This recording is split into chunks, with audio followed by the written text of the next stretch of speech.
One. Hi everyone, this is Christine Josty from Mail Something Pretty, and today I wanted to show you how I did a reflective image. So I made these two giraffes facing each other. So the stamp is actually just this giraffe, and so I want to show you how I created this one, and it's actually a really super easy way of doing it with a silicone mat. So this is our tool of the pick of the tool for the card.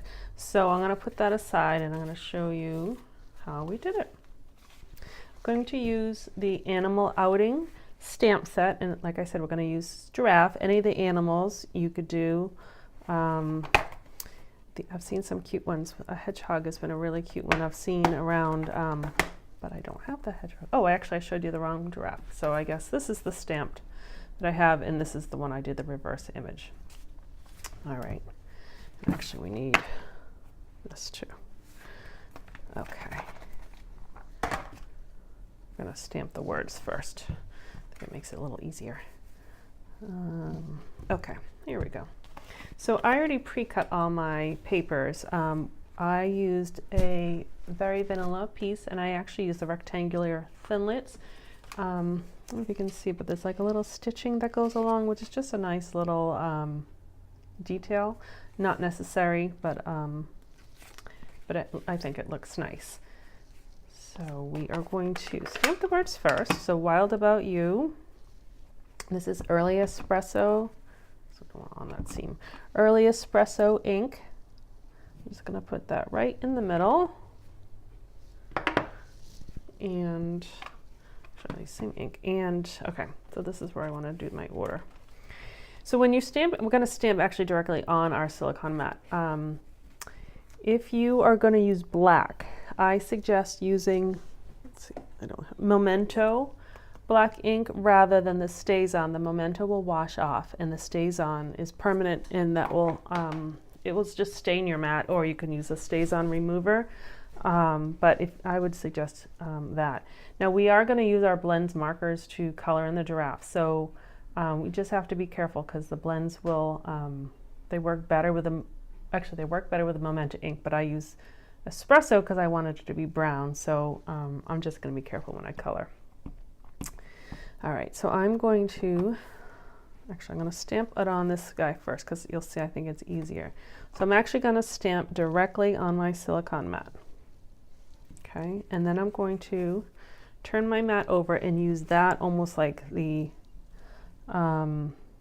block, and so you can kind of see through it. You see where the words are. That's what I'm looking for. So once it's down, it's down, and I'm just going to press. So it's like a transference. Press on my. I guess you can, if you rub it, just rub it carefully so it doesn't move. And I'm going to just peel it off. You see it? And there's still a little on there. So if you wanted to do like a lighter, let's see. You still get a lighter image, so you can keep going on.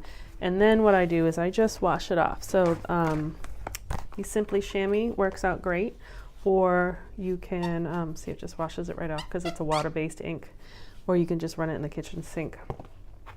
All right. And the reason why I did the reverse, or the mirror image first, is so now when I go to stamp, I can kind of line up, the distance of where I want it pretty closely.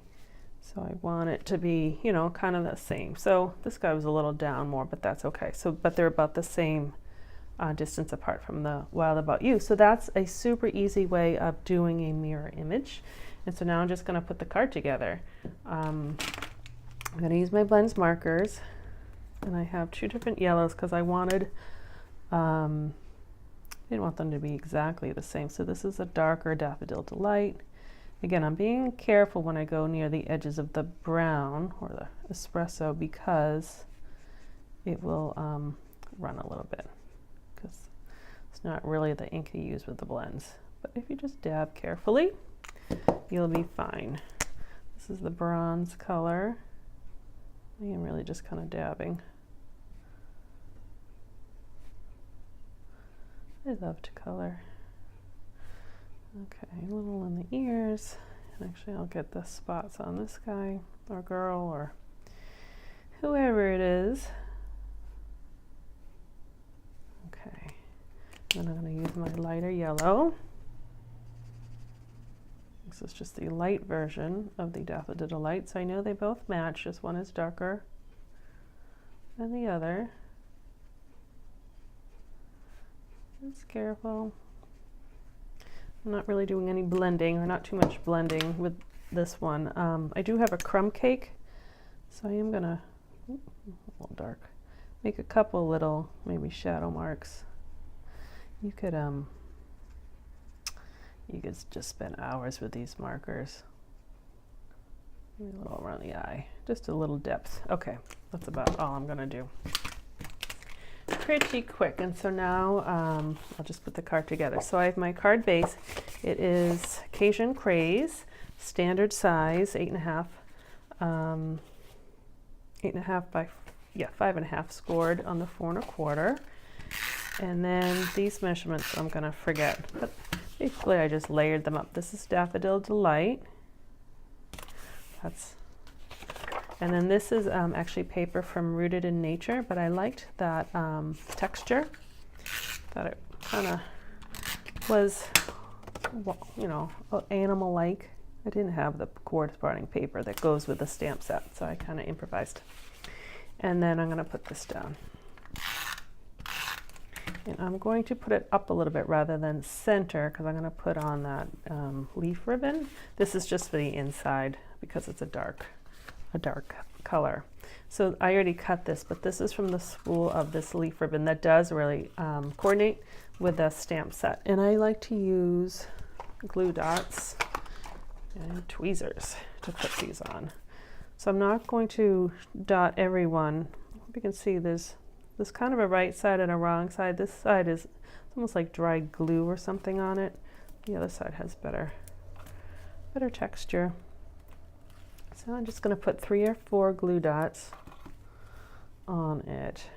Really, the purpose of this video was to show you how easy it was to do that mirror stamping on the reflection. Not quite reflection, I guess it's more of a mirror image. I'm going to do another video on a reflection. It is similar, but one different step. Okay, let's see. I'm just going to put this down. I know it measures correctly because I just copied it from my other one. There we go. And the only thing that's missing, which is over there, is the heart. So I'm not even gonna jump up and get it. But I just punched out a little heart, and I used a little mini dimensional to put that on there because I think it needed it. And excuse me, I use Lovely lipstick. You can use any color. So that is how I did that mirror reflection. This little silicone mat, that is pretty handy. I use it a lot actually for glue. So I have a separate one for doing the mirror images because my glue one is kind of gunky, and so this one's nice and clean. All right, thank you for watching. Be sure to check out my blog, mailsomethingpretty.com, for lots of updates and other videos and announcements, and be sure to sign up for my mailing list as well. Thanks so much for watching. This is Christine. Bye-bye.